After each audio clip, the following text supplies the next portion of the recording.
I really wanted to go on the Brazil trip.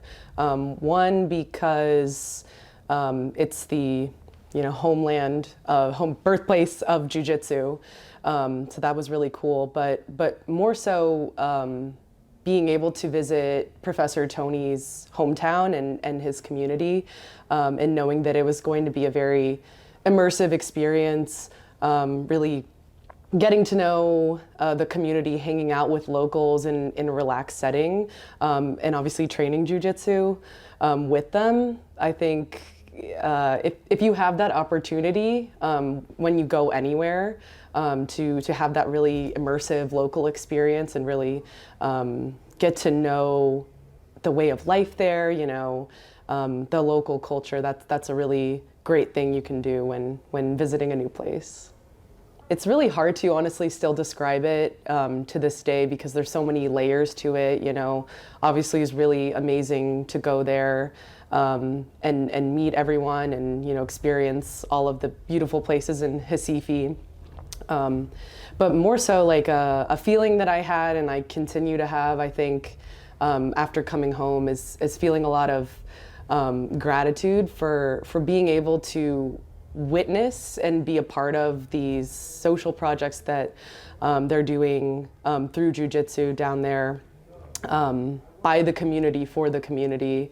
I think an overwhelming feeling and kind of an energy I had, I could feel it radiating from everybody there, feeling of hope, of transformation, and people having these opportunities that really transform their lives. And I still feel like that was such a special thing to witness. It's kind of one of the main experiences, feelings I had from the trip.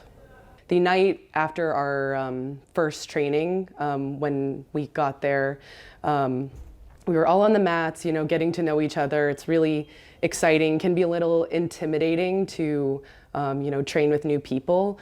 But it was really cool for me, and I think for a lot of the other women on the mat, to be there with so many women, and being able to train with new women. That's always sort of a struggle for us, and it's really exciting when we have that. And so afterward, one of the women that I had trained with that night said it was the best training night of her life, and a huge part of that was because of the amount of women on the mat.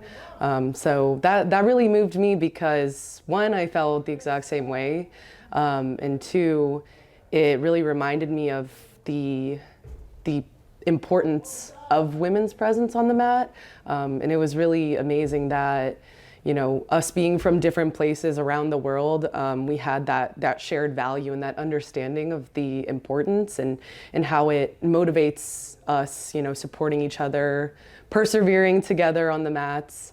And actually one of the women that was in the community I had met that week, she wasn't training, never trained before.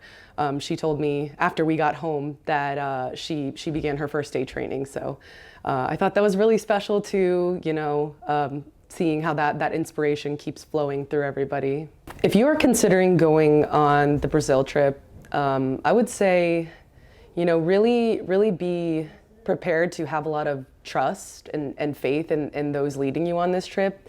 Professor Tony, Amy, and the local leaders at DreamRoot do an amazing job of curating such an immersive experience, really being there for you throughout the entire process, leading up to it and during the trip. And I think it's also kind of a part of the Brazilian cultures to really kind of not focus too much on strict time, and kind of let everything be loose and flow as it will. And that's a really great thing that you could do preparing for the trip, and being there to be able to really relax and be in the moment. And that's truly what makes it a great experience.